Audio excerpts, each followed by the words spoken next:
Well, then you definitely have half an hour of me working out before. No, I do. Um, yeah. So first of all, Melinda's going to do an amazing talk today. Perfect timing as far as time management. Um, I just went in my story saying everybody thinks it's so easy right now because for us, because we're working from home, but it's not. I feel like it's harder. When I had my day job, I could pull over anytime and get away from the kids, but we can't do that anymore. So Melinda's going to talk about that. But before we do, does anybody have any call outs or any rank advancements or anything that they want to do, any shout outs for? Go ahead, Krista. I just wanted to welcome Whitney. This is her first, I guess, official call with us, and she's just joined me recently, and she crushed it on her workout too. So welcome, girl. Hi, Whitney. Awesome.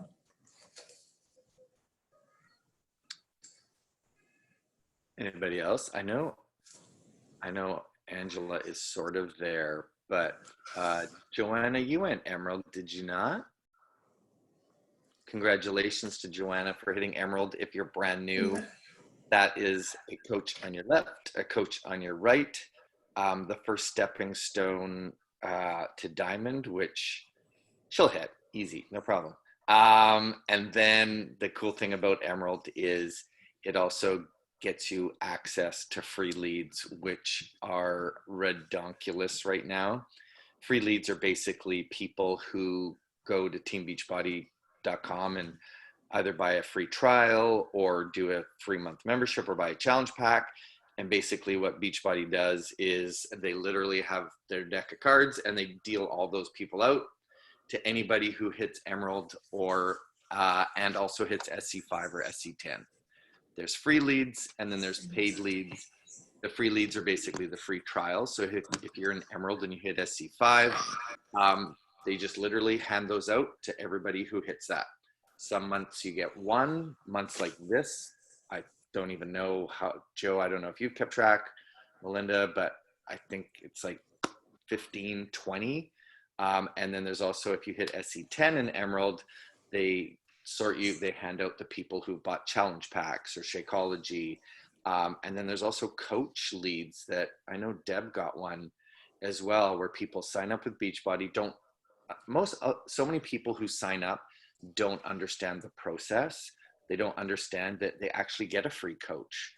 So there's so many thousands and thousands of people who just go to the website and sign up and don't realize, oh my gosh, I could be in a group. I could have the support of a coach. And so what Beachbody does is they hand those people, they literally deal those people out.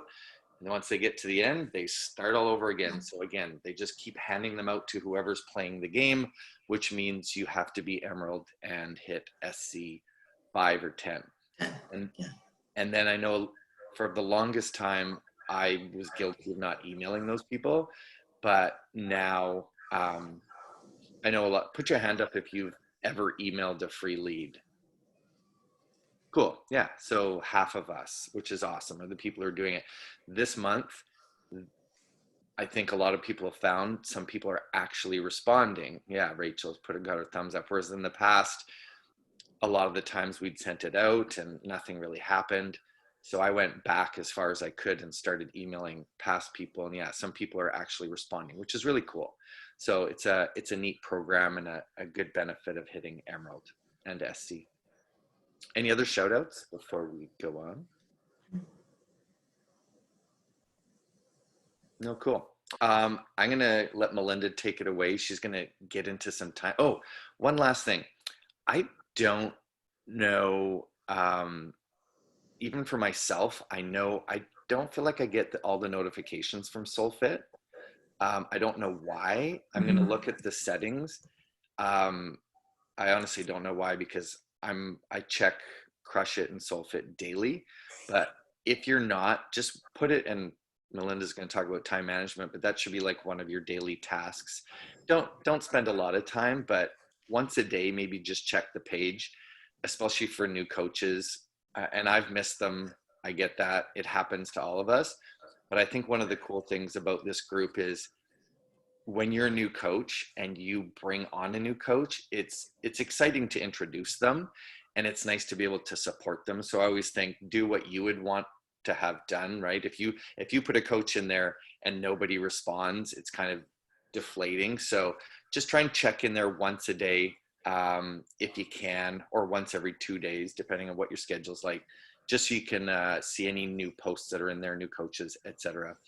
Yeah, Rachel will put that in the chat. It's a basic one.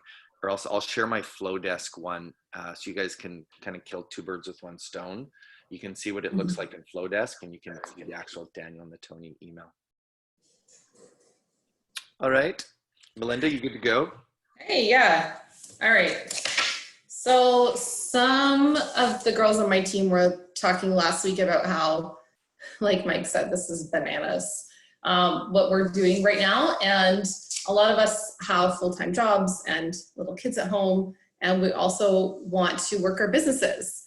And right now it's a time, like Mike said, it's an opportunity in the business, right? I think for the first maybe month or so, some of us pulled back a little bit because we just weren't sure how to proceed, as nobody was sure and still is not really sure.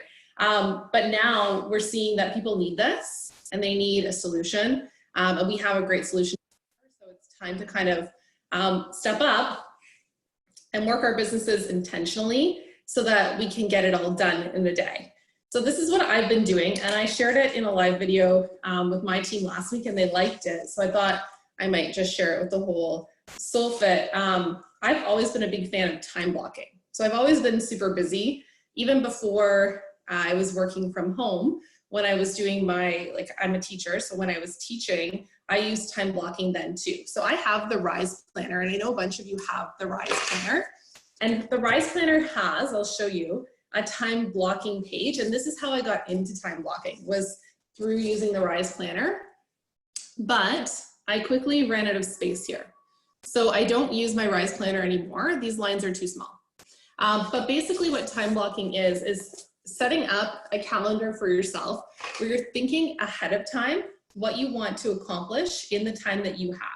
So when I was teaching, my time blocking was a little bit different. I still had my like 5 a.m. to kind of 7 a.m. time, and then nothing happened while I was getting my kids ready and off to school. And then I had a second time block between 9 and noon.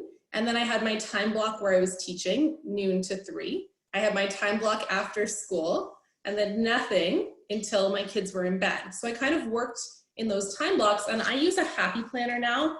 I got this one at Michael's. I like it because it's a lot bigger. No, you don't need a planner to do this. If you're like, I don't have a planner, so I'm just gonna quit right now, forget it.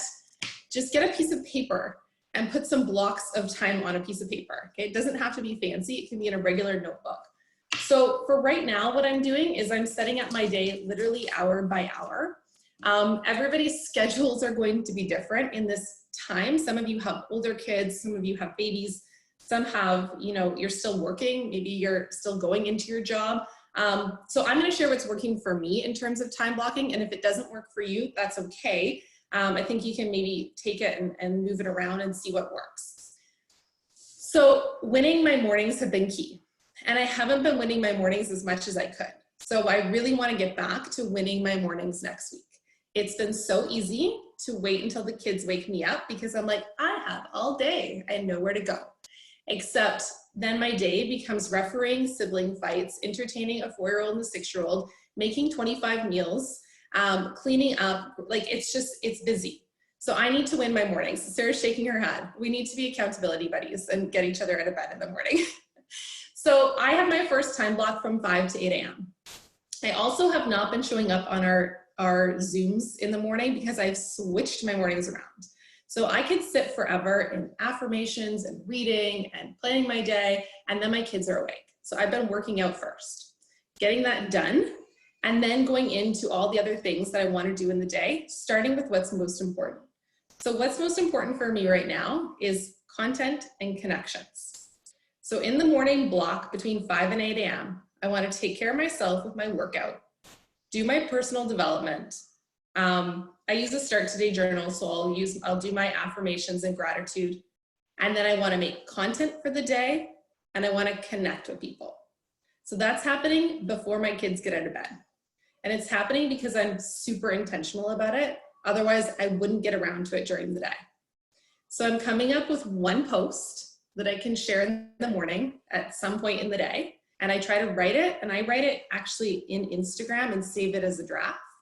If you don't have a photo already ready to go, you could just write it in like your notes app, or send yourself a Facebook Messenger note with your posts for the day already done. So those are the top things that I'm doing in the morning. Take care of me with my workout, do my personal development, create a post for the day, and connect. And I know Krista's gonna do a power hour after I talk here, so I won't talk too much about connecting right now. I'll let her show us how she does that in the power hour. But that's where my morning is. Then between 8 a.m. and noon, I am with my kids. We're trying to do homeschooling. We're trying to go for a walk. We're trying to do some sort of like, you know, art or baking or whatever. But by saying between 8 a.m. and noon, I'm with my kids, I take a load of weight off my shoulders, because I don't have to be worrying about doing my business activities. And I don't have to worry about being in 2 places at once. I'm with my kids. So I'm dedicated to playing with them. I'm doing all those things that I need to do as a mom between 8 and noon. Okay, at noon, my kids are allowed their tablets. So, like angels sing, we're like, okay, tech time. So my kids are allowed their tablets between, at noon. So I have on my time block, and I actually been time blocking specific tasks that I want to do every single day. So in my second hour, so my first time block, I guess, is between 5 and 8. My second time block, I give myself noon to 2. So I give myself 2 hours to work in the afternoon. I know my kids are going to be busy on their technology. I know my husband's available to help if they need snacks or extra things. And I've communicated that to him as well. I've said, like, this is the time I need to work between noon and 2. So you are on daddy duty. So between noon and 2, what I'm doing is, number 1, I'm doing my career. I'm checking in with my students. So I still am teaching online somehow. I think I am. I don't know. So maybe. So I'm doing my career work first, because again, I love Beachbody so much. I could ignore that crap that I have to do as a teacher if I didn't put it first. So I'm putting first what I know I need to get done and that I would put off. So at noon, I'm doing all my teacher stuff. So whatever that is for you, whatever you need to get done in the day that you would put off if you didn't do it first, can go into your second block, where you're like, okay, I need to focus on, I don't know, whatever it is. So I'm doing that. Then I'm doing, in my second block, I'm going in and I'm connecting with my challengers. So I'm going in and I'm checking in all their posts from the morning, commenting back. I'm sending them a private message once in a while to say, you know, virtual high five for being so consistent this week. So I'm doing kind of all my challenge group stuff. Maybe it's making another post in there for the evening or for the next day. So I'm giving my attention to my challenge group in that second hour. And then I'm doing more power hour activities. So I like a recorded power hour because I can press play and pause, versus a live power hour, because in the live power hour, I get mad at myself when I can't keep up. And my kids come in and I'm distracted. So I've been using recorded power hours because it's on my time, not somebody else's time. So I do that power hour activity between noon and 2 again. Then between 2 and 3, we have a deal with my kids where I will bake or craft with them, like a messy time. And between 3 and 4:30, they're with my husband playing outside. So I get another third work period. So that's my third block.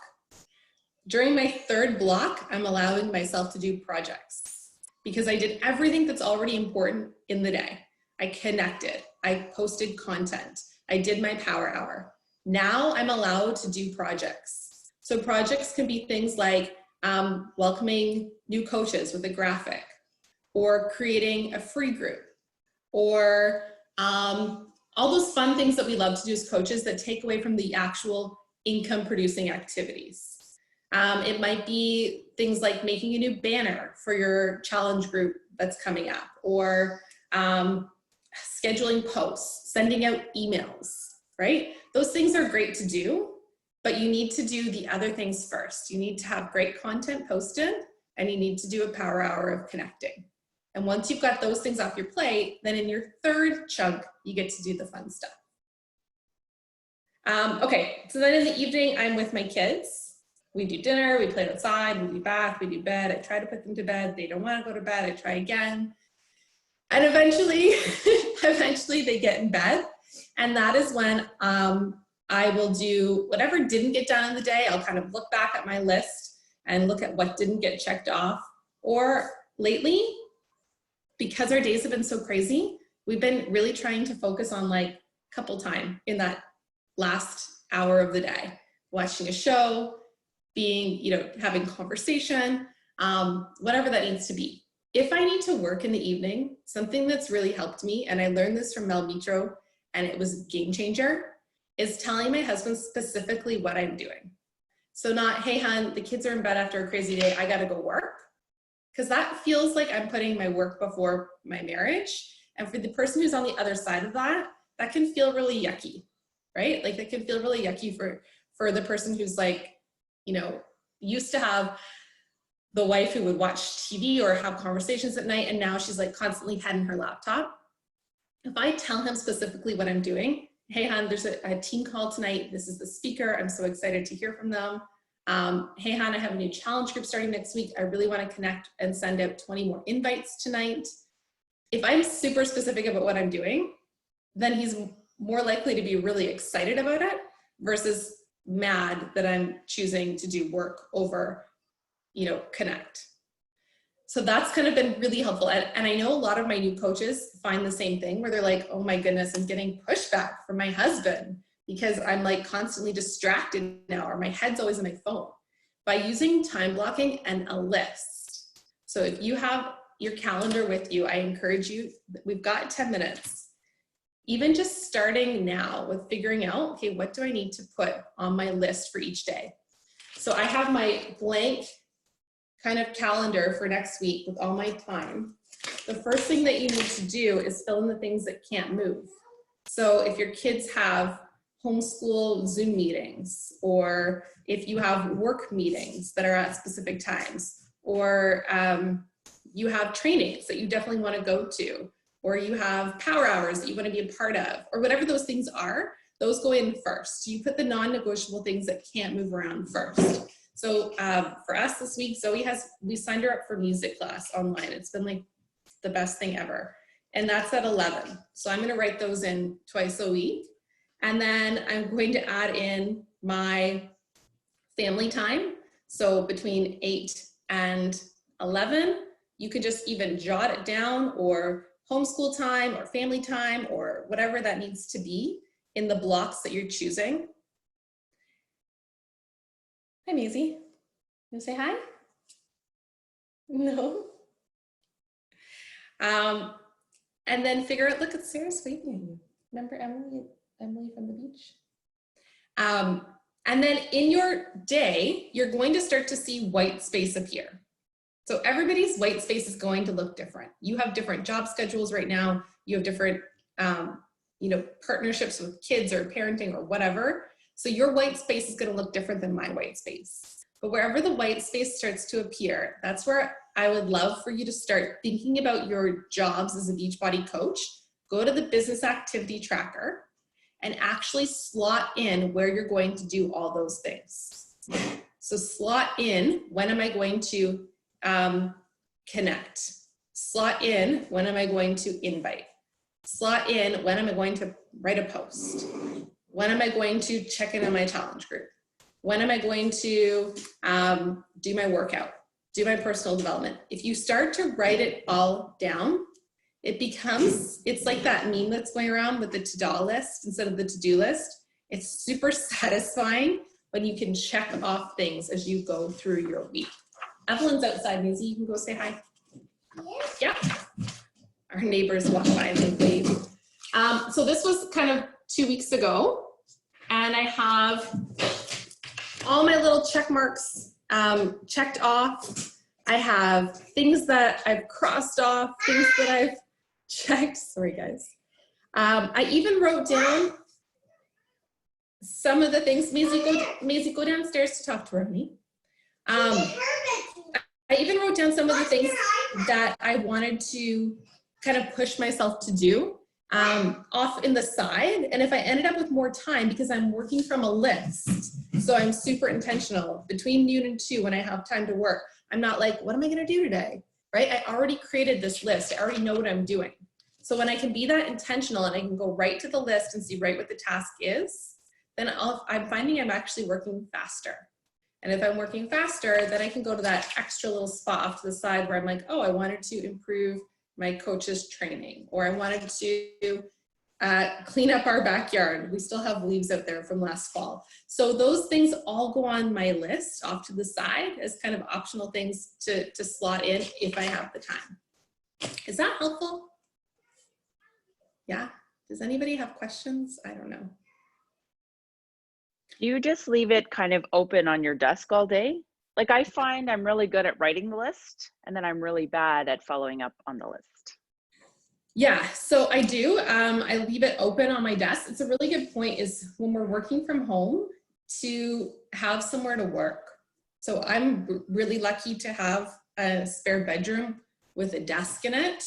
And at this desk, I have my laptop, I have my planner, I have up on the wall, I have hanging up a list of my current challengers and what programs they're doing. I have my downline drawn out in Crayola marker. And I have everything here. So I come here and I get to work. So yeah, definitely kind of keeping it open is really, really helpful. Yeah, Krista said the productivity planner is a great tool. I actually have that one too. I'm a self-help and planner junkie. I think I've got them all. And I do like that one. I do like that productivity planner. I just found I like big boxes because I write down everything that I'm going to do because I am super scatterbrained. Like I literally in these boxes will write down morning routine, workout, share on social media, update my story, show up on my challenge group. Like I write it all out. I write it across because it's the same for every single day in that time period. So I write it across, but I write them down and I check them off. The last thing I'll say before I go, something else that helped me that I started to do is giving myself an outline of what I want to talk about in my content for the day at the top. So at the top of my planner, like this was last week. So on Monday, show Beachbody on demand. Why do you need the gym? On Tuesday, I put look at all these women, talk about community. On Wednesday, talk about energize, answer questions. On Thursday, talk about the fact that I work out before my kids wake up. On Friday, I talk about Shakeology. I used to have tons of cravings. Saturday, talk about meal planning, struggle with what to eat that's family friendly. So I'm giving myself little things across the top so that again, when I go to my stories on Wednesday, I'm not like, what am I gonna talk about? And I'm wasting time. I've already thought about that on the weekend when I sit down to plan my full week. And then you can take that and you can turn that into a post. So you just talked about Beachbody on demand on your stories, write a post about how you used to be a gym lover and now you never thought you could get fit at home. You were super skeptical. And now after trying these home workouts or working out at home, whatever you want to say, don't make it cheesy and salesy. Look at the results that these people are getting. So you can give yourself content ideas at the top, and that really helps to just make sure things are always clicking, right? We have like zero time to be kind of, especially when you've got little kids at home. I know I can talk to the moms who have the little ones. There's like a 10-minute pocket in your day. You just start to think about an idea and then you have to go entertain somebody or break up a fight and then your idea is gone. So by having the ideas already ready to go, you can kind of put things in place a little bit faster. Can you show your planner again, like an example? Yeah, so this is the one that I have. It's called the Happy Planner. I got it at Michael's. Or like what you actually wrote. Oh yeah. a week. It's kind of messy. So for like Monday, so like I block it all off by hour down the side. So then for my morning routine, I kind of go across the top because it's the same every day between 5 and 8 a.m., right? It's the same morning routine. Work out, share on social media, update my story, show up in my challenge group. I even guys with putting shower because I'm like, okay, I need to take a shower more often than I am.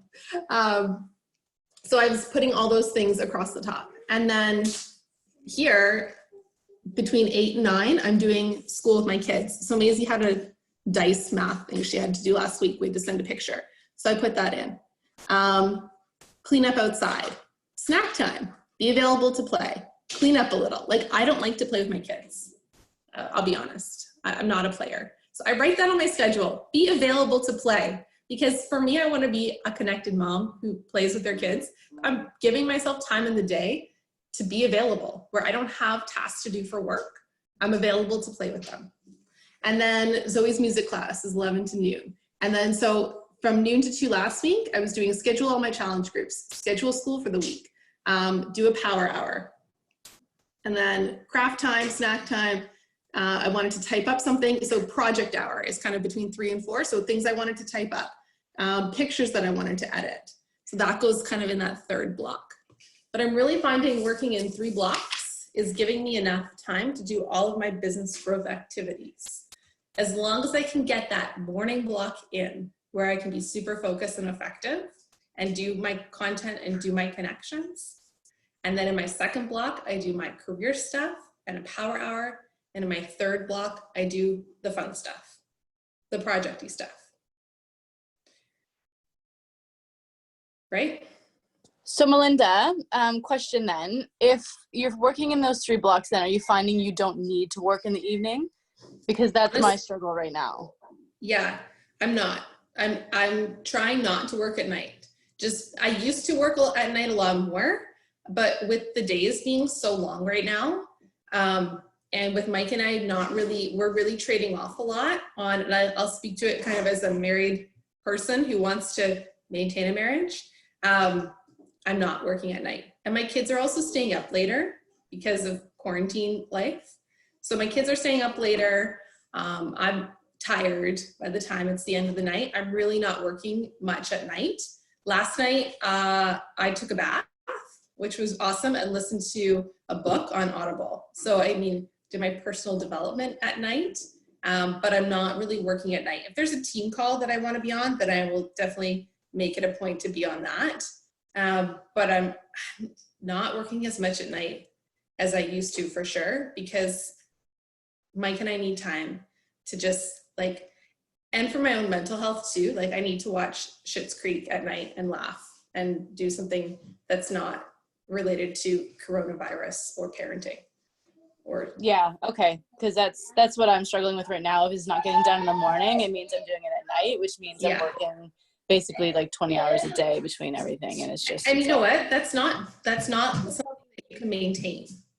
No, exactly. Right? So I think pick the things that you need to do, like figure out what your priorities are. For somebody who's new like you, Robin, like making your content, which you're awesome at, and doing your connections, and then checking in with your challengers, showing your challengers all the love, because our challengers are who become our working coaches.